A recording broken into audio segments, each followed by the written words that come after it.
París 10. Va, hágale pues, hágale pues. Las alarmas han comenzado a sonar y por esto todos se refugian en sus casas, pues algo brutal está por comenzar. Es 2022 y Estados Unidos atraviesa su mejor momento. ¿A ustedes les gustaría con sinceridad que algo así sucediera en la vida real, muchachos? Pues supongo que saben qué es la purga. Supongo que saben, se han visto la película, ¿no? Sí, ustedes están muy locos. El desempleo es solo del 1% y el crimen ha alcanzado su nivel más bajo gracias a la implementación de la purga por parte de los nuevos padres fundadores de América. Se trata de un evento anual que tiene lugar el 21 de marzo y dura 12 horas, durante las cuales cualquier crimen, incluido el asesinato, es legal. James conduce de regreso a su vecindario privado tras un día ajetreado en la oficina. Llama a su asistente, quien le informa que fue el mejor vendedor de sistemas de seguridad en la empresa. Llega a casa una hora antes de que comience la purga y es recibido por su esposa Mary, quien está preparando la cena mientras ve un programa de televisión sobre el evento. En el programa, un doctor explica que la historia ha demostrado una y otra vez que los seres humanos son naturalmente violentos y que negarlo solo genera más problemas. Según él, la purga no solo concentra la violencia en una sola noche, sino que también sirve como una especie de catarsis colectiva, permitiendo a las personas liberar su agresión. Pero venga, cierto que en todo eso tenía que ver la gente millonaria. Si no estoy mal, esa nena es divina, esa nena es preciosa, mi hermano. Lograr estabilidad psicológica. ¿Cierto que sí? Dentro de la casa, su hija Zoe está ocupada besándose con su novio Henry. Los políticos. Ah, bien. Pero cuando escuchan que James llegó, ella lo despide rápidamente por la ventana, ya que su padre no aprueba la relación debido a la diferencia de edad entre ellos. Mientras tanto, Mary sale a tomar aire y conversa con sus vecinos, en especial con Grace, quien le dice que la ampliación de su casa quedó hermosa. Sin embargo, también le menciona que no todos tuvieron un año tan bueno como el de ellos y que algunos vecinos sienten cierto resentimiento, pues dicen que la venta de sistemas de seguridad de James financió esa remodelación. Mary le pregunta si este año hará su fiesta anual, pero Grace responde que no. Mary regresa a casa. ¿Cierto que esa vieja, esa mona, le tiene envidia a esta pelinegra y la trata de matar? Es que yo me vi esa película hace muchísimo tiempo. Y se asusta al ver a Timmy, el muñeco motorizado de su hijo Charlie. El juguete tiene la mitad carbonizada. Sí, entonces sí me estoy acordando. Le dice a su hijo que deje de jugar y la ayude a poner la mesa para la cena. Charlie sale de un cuarto secreto escondido en su armario y se une a su madre. Ella nota que su hijo está preocupado por la purga de esa noche y trata de tranquilizarlo diciéndole que lo importante es todo el bien que ésta hace. Durante la cena, James intenta hablar con sus hijos sobre su día, pero Zoe responde de mala gana, molesta por la desaprobación de su padre hacia Henry.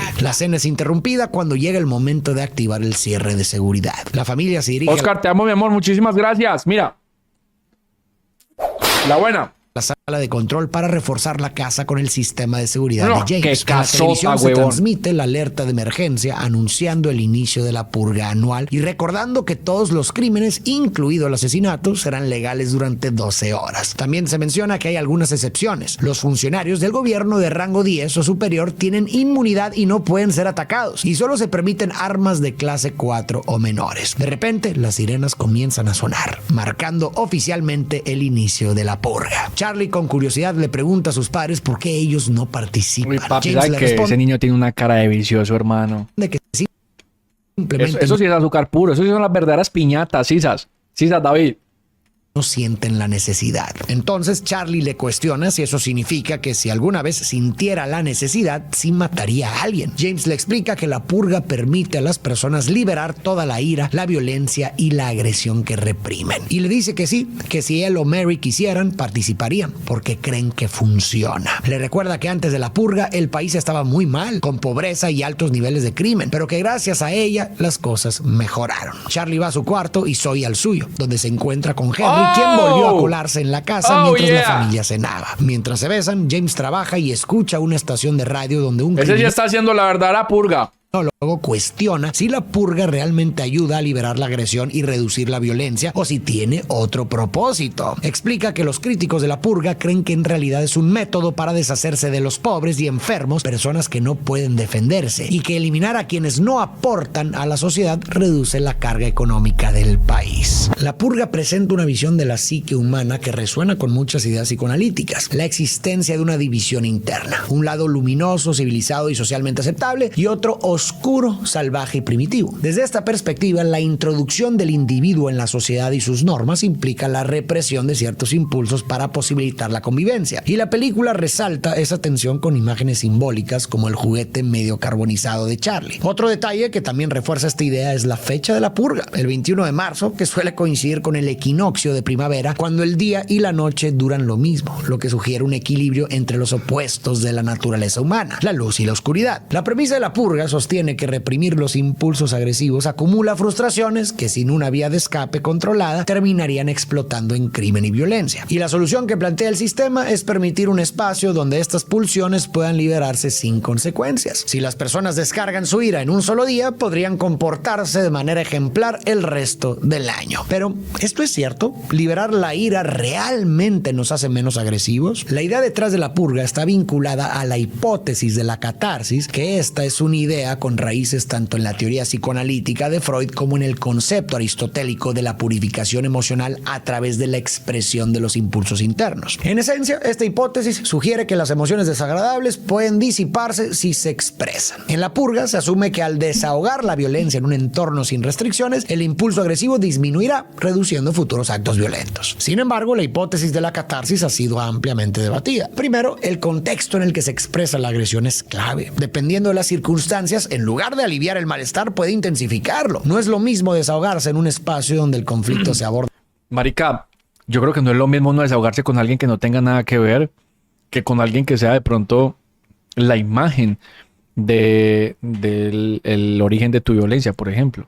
Como el parcero ahorita. No es lo mismo ir a desahogarse con un peladito del colegio que desahogarse con el padrastro lo está traqueando, ¿no? Y ojo, porque eso también explica mucho lo que sucede en los colegios de Estados Unidos.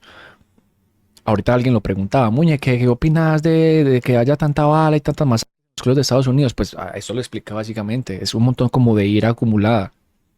Reflexivamente o se resuelve que hacerlo sin propósito claro o validación. Imagina a alguien frustrado con su vida que durante la purga decide desahogar su enojo atacando a otros. Según la teoría de la catarsis, esto debería aliviarlo y hacer que sea menos violento. Pero en realidad, la violencia puede dejar secuelas que refuercen su ira, culpa o insatisfacción. Además, no resuelve la causa de su frustración, lo que nos lleva a otro problema de esta hipótesis. La hipótesis asume que la violencia es solo un impulso interno que debe ser liberado, pero no considera que también surge de estructuras sociales, económicas y políticas que generan desigualdad y falta de oportunidades. En la película, el gobierno usa la purga como una válvula de escape, pero el resto del año, la pobreza, la injusticia y el abuso de poder siguen ahí. Y ni siquiera hay intención de cambiarlo. Al contrario, la purga parece un mecanismo para eliminar a quienes el sistema considera una carga, disfrazado de política pública. Aunque las leyes de la purga parecen neutrales, en la práctica afectan desproporcionadamente más a los pobres. Las clases altas pueden pagar seguridad y refugiarse en sus mansiones, mientras que los desfavorecidos quedan expuestos y sin defensa. Para el gobierno es más fácil eliminar a los pobres que ofrecerles salud, educación o vivienda digna. Y así podemos notar que la purga funciona como una metáfora de cómo en la vida real ciertos grupos son tratados como desechables dentro de nuestro sistema. No se los mata directamente como en la película, pero se los deja morir lentamente, sin acceso a lo básico para sobrevivir. Una última crítica a la hipótesis de la catarsis es que la violencia no reduce la agresión, sino que la puede hasta reforzar. Cuando se permite o fomenta, se crean hábitos difíciles de erradicar. La exposición constante a la violencia no calma a la gente, sino que la hace más propensa a usarla como respuesta. Un claro ejemplo de esto son los estadios de fútbol en Latinoamérica. Cada semana hay pelea entre aficionados y muchos salen impunes, casi como una mini purga. Pero en lugar de calmarse, los enfrentamientos se repiten. Si la expresión por sí... Y para mostrar ahí un botón, los grupos al margen de la ley de Colombia, llámese guerrilla, paramilitarismo, Bacrín, todo eso, la misma huevonada.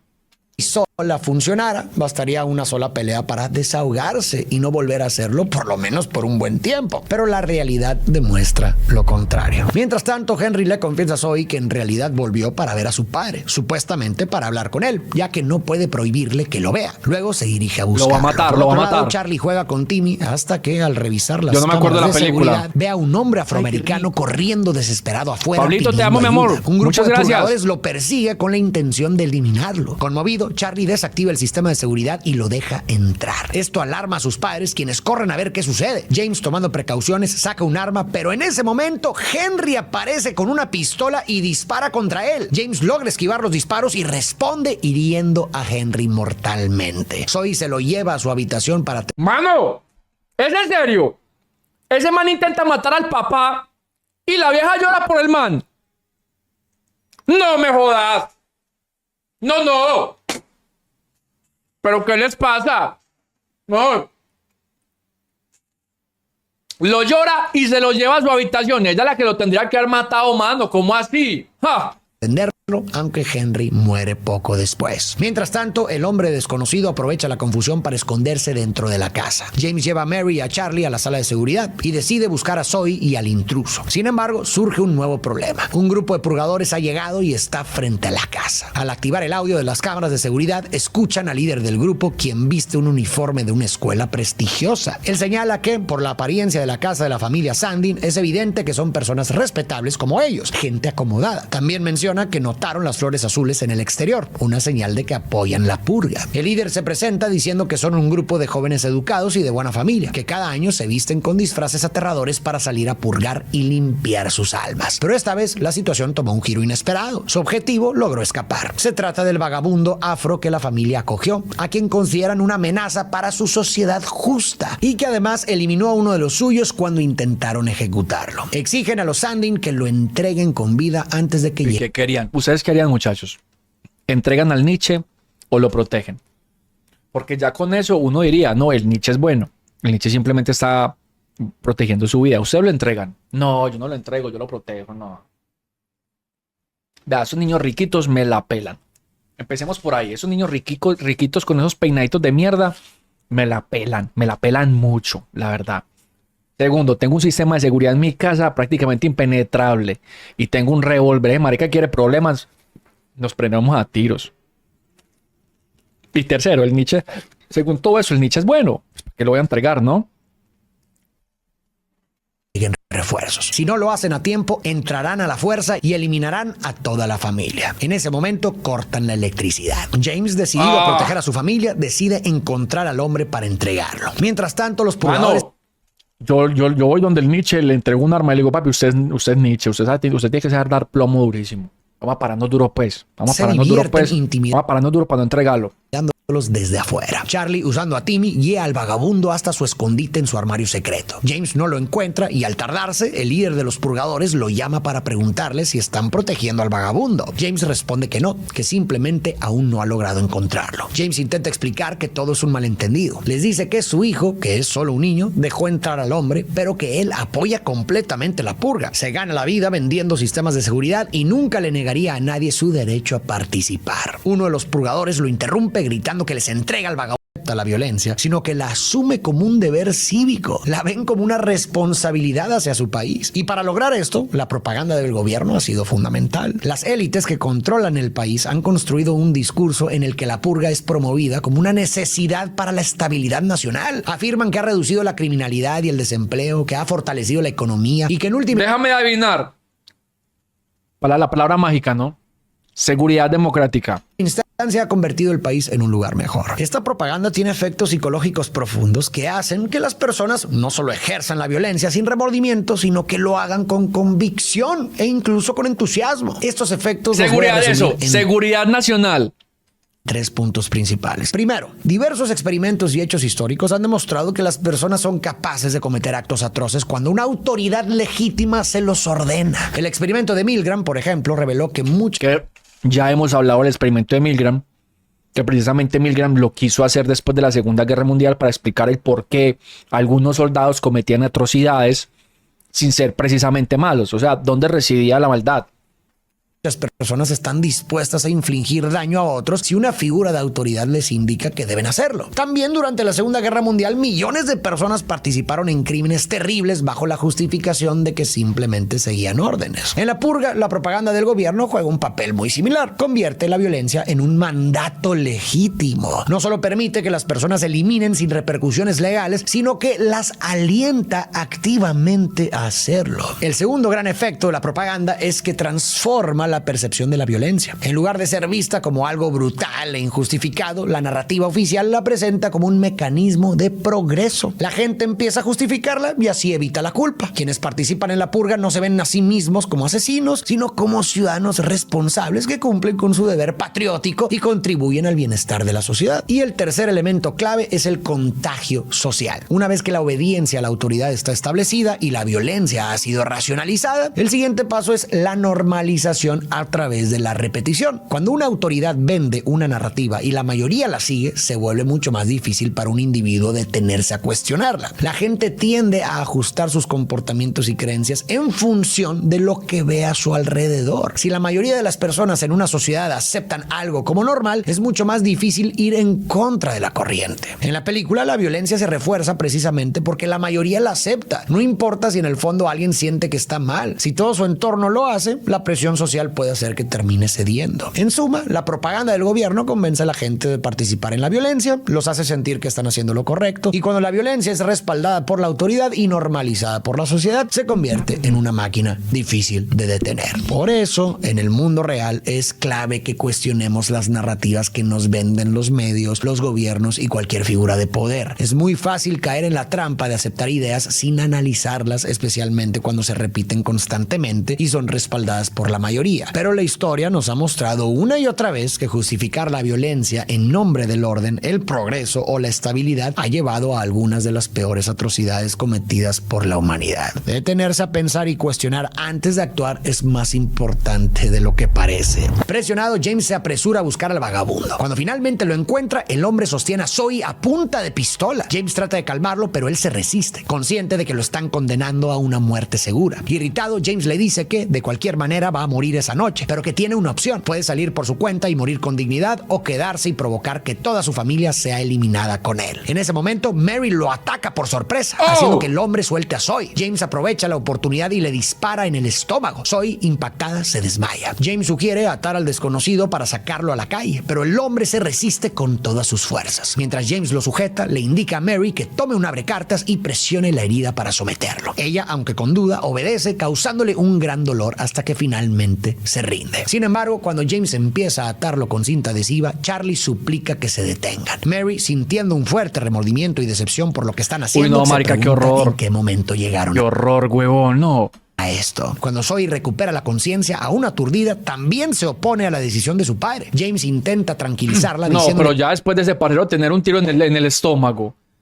que todo estará bien, pero ella le responde que después de lo que está haciendo, nada volverá a estar bien. El vagabundo, que ha estado escuchando toda la discusión, le dice a James que salve a su familia y lo entregue. Pero James cambia de opinión. Corre hacia Mary y le dice que, en lugar de rendirse, lucharán. Le da a Charlie una pistola y le ordena esconderse en el sótano mientras él y Mary se preparan con más armas. Al inicio de la historia, James y Mary apoyaban la purga sin cuestionarla. Y claro, ¿por qué habrían de hacerlo? No los afecta directamente ni la experimentan de primera mano. Están seguros en su casa protegida sin siquiera presenciar la violencia que ocurre afuera. Pero más allá de no perjudicarlos, la purga les ha beneficiado enormemente. Gracias a ella han amasado una fortuna vendiendo sistemas de seguridad para las noches de caos. Para ellos, la purga no es más que un evento anual que deben esperar a que pase. No la ven, no la sienten, no la padecen. Es fácil estar de acuerdo con un sistema cuando te beneficia y cuando sus consecuencias no tocan tu vida. Muchas veces quienes tienen el poder de cambiar las cosas no lo hacen, no por maldad, sino porque simplemente no sienten la necesidad de hacerlo. No se ven obligados a enfrentarse a la violencia, la desigualdad o la desesperación que otros sufren a diario. Y en muchos casos no solo no los afecta, sino que hasta les conviene que todo siga igual. ¿Para qué cuestionarlo si les funciona? Pero todo cambia cuando la crisis llega a su propia puerta. Cuando Charlie dejó entrar al vagabundo, la burbuja de seguridad en la que vivía la familia se rompió. Al inicio, James no tenía dudas sobre lo que debía hacer. Su instinto era entregar al hombre y seguir con su vida como si nada hubiera pasado. No era algo personal, solo estaba siguiendo las reglas del sistema en el que creía. Pero Charlie, el único que había mostrado preocupación por la violencia de esa noche y ayudó al hombre sin pensarlo demasiado, plantó la semilla de la duda en su familia. Mary también comenzó a experimentar remordimiento y poco a poco la convicción de James se desmoronó. Se dio cuenta de que su familia no estaba en peligro por culpa del vagabundo. O sea, eso se resume en: la violencia está bien siempre y cuando no nos toque a nosotros.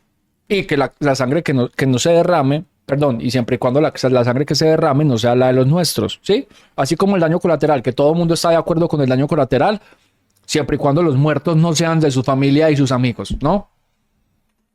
Sino por quienes lo querían eliminar. Y en ese momento James se vio obligado a elegir entre sus creencias cómodas y su humanidad. Como cuando estaban haciendo el pacto este de paz con las FARC, que la gente votó que no. Sí, en las ciudades, ¿no? Porque en los pueblos todo el mundo votó que sí, porque ellos sí estaban mamados de la violencia, en las ciudades no. Algo así más o menos.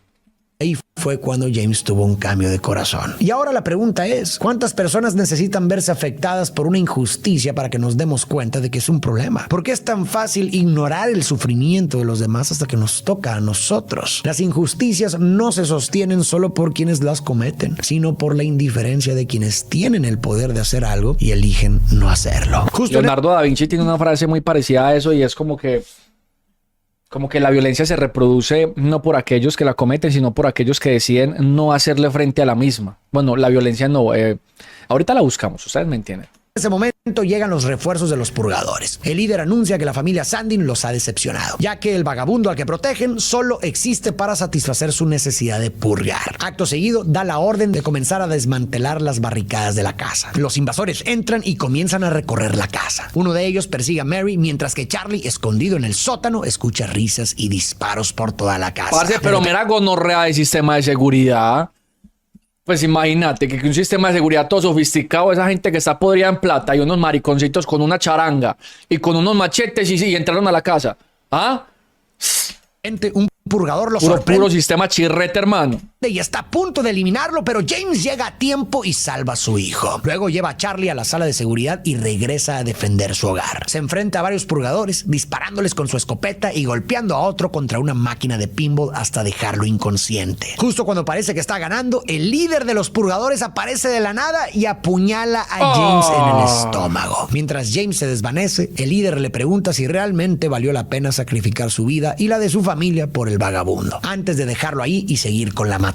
Todo parece perdido. Un grupo de purgadores atrapa a Mary y está a punto de eliminarla, pero en el último momento los vecinos llegan y eliminan a los invasores, salvándola. Mientras los vecinos buscan al resto de los purgadores, Mary se reúne con James, que está moribundo, y con Charlie. Justo entonces, el líder de los purgadores aparece listo para acabar con ellos, pero Zoe llega. Uy, papi, ¿sabe que ese pelado tiene una cara de riquito fastidioso? Justo entonces, el líder de los purgadores... Miren, man. Uy, pa, ese man tiene una cara de que es re canzoncito, re fastidiosito, de ay, mi papi no me prestó hoy la tarjeta de crédito, weón, no podemos tanquear con gasolina extra, marica, pero vamos a la bomba de gasolina de mi tío, que él nos da gasolina gratis, weón. Uy, papi, qué rabia. ¿Sabe que yo me van a disculpar por lo que voy a decir, pero yo veo a ese peladito y yo sé que él en la vida real no es así, pero yo veo a ese peladito y me dan unas ganas de cogerlo a codazo, hermano. Ahora desaparece listo para acabar con ellos, pero Zoe llega a tiempo y lo elimina. Bebé, los vecinos vuelven y Mary, aliviada, les agradece creyendo que vinieron a rescatarlos, pero ellos le revelan. Esta es la bicha, ¿no? Esa es la envidiosita. La verdad. En realidad vinieron a eliminarlos. Ay, Cuando no. Mary les pregunta por qué, Grace le explica que al ver cómo los purgadores rompieron sus barricadas, aprovecharon la oportunidad para desquitarse con ellos. Le reprocha que James se hizo rico vendiéndoles sistemas de seguridad y luego les restregó su éxito gastando el dinero en mejorar su casa. Mary suplica que al menos dejen a sus hijos, pero Grace responde que eliminarlos a todos los hará mejores personas y que su sacrificio servirá para crear un mundo mejor. Justo cuando van a ejecutar a Mary y a sus hijos, el vagabundo aparece y salva el día, eliminando a uno de los vecinos y sometiendo al resto. Luego le dice a Mary que ella decida qué hacer con ellos. Niño, pero venga, este mal no tenía un tiro en el estómago. Eso no es un Nietzsche cualquiera, eso es un super Nietzsche, mi brother. ¿Ah? Ese es el Nietzsche Wolverine, ese man tenía un tiro en el estómago. ¿Qué tipo cómo hace? The fucking beast. The real fucking beast. Sin embargo, ella no quiere más violencia y los obliga a sentarse en la mesa a esperar el fin de la purga. Uy, papi, la verdad, después de que intentaron matarme a mí y a mi familia, yo sin piedad no. O sea, una cosa ahí los vecinos, pero mano, se metieron a mi casa, me trataron de matar a mí y a mi familia. Baila, no. Hay que aprovechar el vacío legal también. O eso los volvería iguales a ellos. No, no los volvería iguales a ellos porque ellos no salieron a saciar su necesidad de violencia. Ellos prácticamente están matando las liebres. Ya, así de sencillo, ya, y no me digan nada, ya, son las liebres. Si se los dejan vivos y viviendo en el mismo barrio, en algún momento les van a buscar la caída. Cuando Mary se distrae viendo a sus hijos junto al cuerpo de su esposo. Grace intenta arrebatarle el arma, pero Mary la golpea con fuerza en la cara y la estrella contra la mesa, gritando que ya no quiere más muertes. Finalmente, suenan las sirenas que marcan el fin de la purga. Mary les ordena a sus vecinos que se larguen de su casa. El hombre sin hogar también se marcha, pero antes, Mary le agradece por salvarlos. A pesar de que sus propios vecinos intentaron eliminarla, Uy, mano, ¿cómo así? Ni un desayunito ni nada. y a sus hijos, cuando tuvo la oportunidad de devolverles el golpe y acabar con ellos, Mary decidió no hacerlo. En un contexto donde la venganza habría sido la